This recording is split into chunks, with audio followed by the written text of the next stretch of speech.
Okay, working here with Azad. He is a 19 handicap, fairly beginner stages for golf. Has only been playing for maybe 5 to 10 years. Last couple years in particular has been putting a little bit more effort and care into it, and that's why his scores have been slowly going down. Just looking for that next step, trying to break 90, get a little bit more consistent on the golf course, especially around the greens, and just overall consistency with his ball striking. You can kind of see from his basic motion here, we'll just run it at a kind of a half speed. Can hit pretty solid contact, has decent control of his face. Just some standard issues that kind of come with a beginner is a little bit too much tendency to hit down on it, getting a little bit on the steeper side. You can kind of see it just from there, nice slow motion.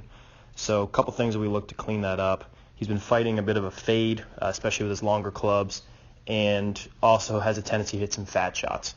And the big reason for that, if we just draw a little line right here, as we work up to the top, a couple things we'll notice is that immediate roll inside and also that club face, still a little bit on the closed side there.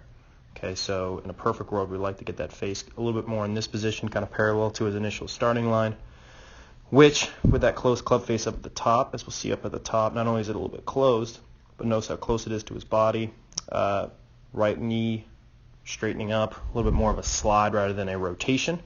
So that little bit lack of rotation leads to that club getting very close to his body at the top of his swing, and thus this motion starts to occur where he gets a little bit on the steep side. As you can see, typically with this iron now, it does cross his hands kind of nice, but we would like to see it starting here work a little bit more underneath in that position, if anything even a little more under than that, and that leads to that steep position. Now when he times it, like he did here, nice solid contact, but you can see those hands are exiting very much to the left, right here, right through impact, very much to the left.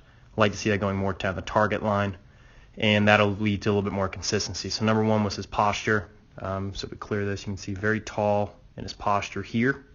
We'd like to see that posture be just a little bit more tilted this way, a little more in this kind of position, which will then in turn get that club working a little bit more around his body here, as opposed to where it is right now, where it's working very upright. Okay, so I know it's a lot of lines, but overall is change that posture, make this posture a little bit more athletic, more in this type of position, get those hands working more this way, which will then get the club over in here, a little bit more open, much better impact position overall, and it'll make that release going a little bit more from here. It'll go a little bit more out in this direction.